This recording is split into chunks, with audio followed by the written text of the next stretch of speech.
ఏవండి, ఏం చేస్తున్నారు? ఎప్పుడు ఆ ఫోన్లో ఏదో ఒకటి చూసుకుంటూ కూర్చున్నారు. కాసేపు నాతో మాట్లాడొచ్చు కదా సరదా. ఏంటమ్మా అలా అంటున్నావేంటి? నేను ఎప్పుడు నీతోనే మాట్లాడుతూ ఉంటా కదా. ఈరోజు ఏంటి అలా కొత్తగా మాట్లాడుతున్నావు? అవునండి, కొత్త కొత్తగా ఆలోచనలు వచ్చినప్పుడు ఇలా కొత్తగానే మాట్లాడుతూ ఉంటా. కొత్త ఆలోచన అలాంటివి నీకు రావే? అయినా నేను ఎప్పుడు వినలేదు నీ దగ్గర. ఇది మాత్రం కొత్తగానే ఉందమ్మా. అదేలేండి, మాతో ఎప్పుడైనా ప్రేమగా మాట్లాడుతూ ఉంటే ఇలాంటివి కొత్త ఆలోచనలు పంచుకుంటాం. ఎప్పుడు ఆ ఫోన్ చూసుకుంటూ కూర్చుంటే ఇక మాతోటి సరదాగా గడిపేది ఎప్పుడు? సరేలే, నీకు వచ్చింది కోపం అని నాకు అర్థమైంది. కానీ నీ కొత్త ఆలోచన ఏంటో చెప్పు, నాతో పంచుకో.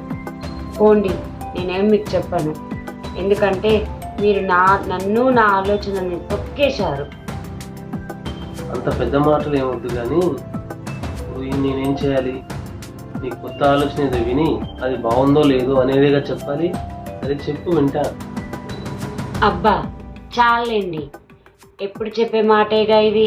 ఇలా చెప్పి చెప్పి నన్ను మోసం చేస్తూనే ఉన్నారు. అమ్మో, నీకు బాగానే అర్థమైందిగా. సర్లే కానీ ఇంతకు నీకు వచ్చిన ఆలోచన ఏంటో చెప్పు, విందాం సరదాగా. చెప్పమంటారు, చెప్పితే ఆడిపోసుకుంటారు. మరి ఏం చెప్పాలి మీకు? సర్లే అమ్మా, ఇకనైనా చెప్పు ఆ కొత్త ఆలోచన ఏంటో, నేనన్నా వింటా.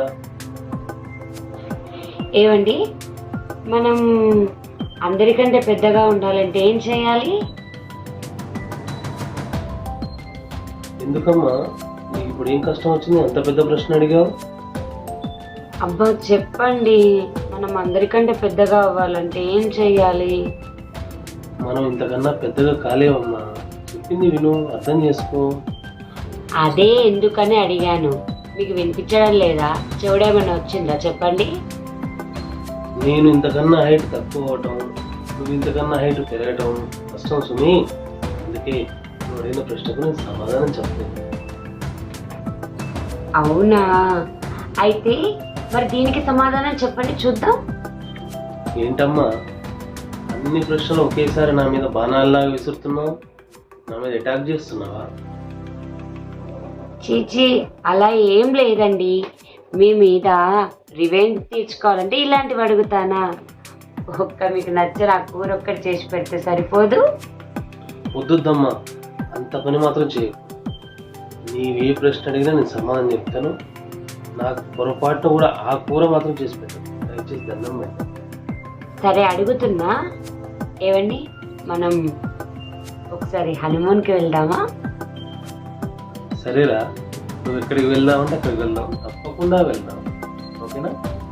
అదే ఎక్కడికి అని అడుగుతున్నా. అడిగిన దానికి సమాధానం చెప్పకుండా మాట తాటేస్తున్నారెందుకో. నువ్వేమని అడిగావు? హనీమూన్కి వెళ్దామని అడిగావు. నేను ఓకే అన్నా కదా. అయినా ఇక్కడే పక్కనే ఉన్న హనీమూన్ రెస్టారెంట్ తీసుకెళ్ళడానికి నేను ఎందుకు వద్దంట చెప్పు. సరే, నీకు కావాల్సిన స్వీట్లు తిను, నువ్వు వద్దంటనా నీకోసం? హనీమూన్ రెస్టారెంట్కా? నేను అడిగింది ఏంది, మీరు చెప్పిన సమాధానం ఏంది? ఇంకొకసారి మిమ్మల్ని అడిగితే చూడండి, చూడండి నా రివెంజ్. మీకు రోజు ఆ ఇష్టం లేని పప్పే చేసి పెడతా, తినండి.